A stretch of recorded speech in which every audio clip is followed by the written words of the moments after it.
বিসমিল্লাহির রহমানির রহিম। প্রিয় দেশবাসী ভাই বোনেরা, আসসালামু আলাইকুম।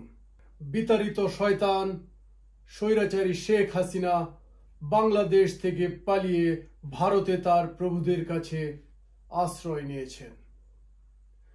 ভারতে বসে তিনি শুধু খেয়ে দিয়ে ঘুমাচ্ছেন আর বাংলাদেশের বিরুদ্ধে কিছুই করছেন না, এটা হয়তো বাংলাদেশের একটি শিশু পর্যন্ত বিশ্বাস করবে না। এখন পর্যন্ত বাংলাদেশে রয়েছে এই বিতাড়িত শয়তান শেখ হাসিনার একটি বিশাল নেটওয়ার্ক, রয়েছে ভারতের সমর্থন।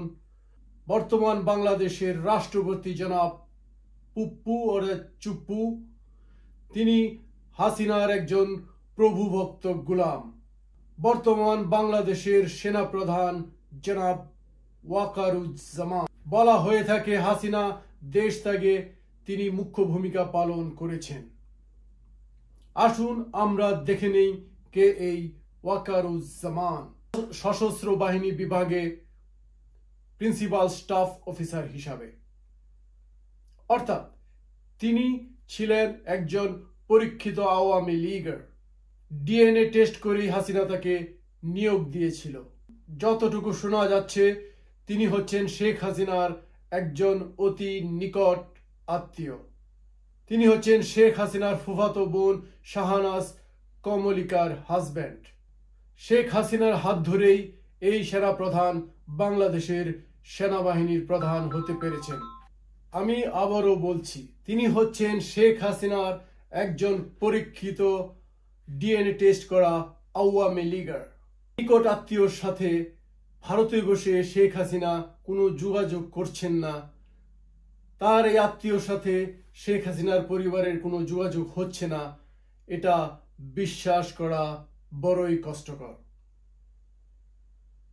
এই সেনাবাহিনী প্রধান, যিনি বাংলাদেশের সমস্ত পলাতক আওয়ামী লীগের কর্মকর্তাদের, নেতা পাতি নেতা মন্ত্রী উবায়দুল কাদের, ভাতের হোটেলের হারুন থেকে শুরু করে আরাফাত থেকে শুরু করে আরো যত হাসিনার চায় চামচাগুলো আছে সবগুলোকে ক্যান্টনমেন্টে নিরাপদে আশ্রয়ে রেখেছেন। যাই হোক, আপাতত তার কার্যকলাপকে পজিটিভ বলেই মনে হচ্ছে।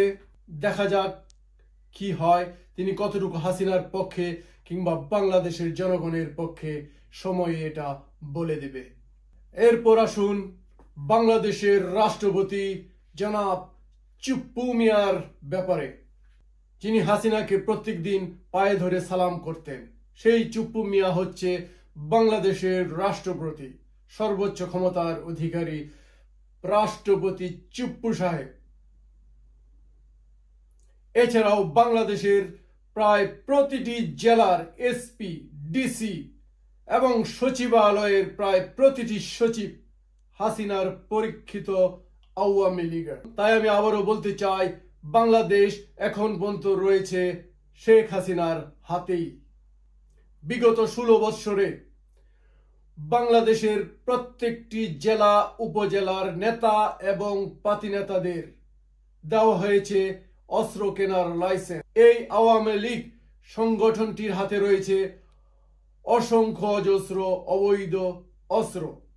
তাই আমি এখনো মনে করি ভারতের সহায়তায় এখনো আরেকটি প্রতি বিপ্লব কিংবা কোনো অঘটন বাংলাদেশে ঘটেও যেতে পারে। যাই হোক, বাংলাদেশের সার্বিক শান্তি কামনায় শেষ করছি। খোদা হাফেজ।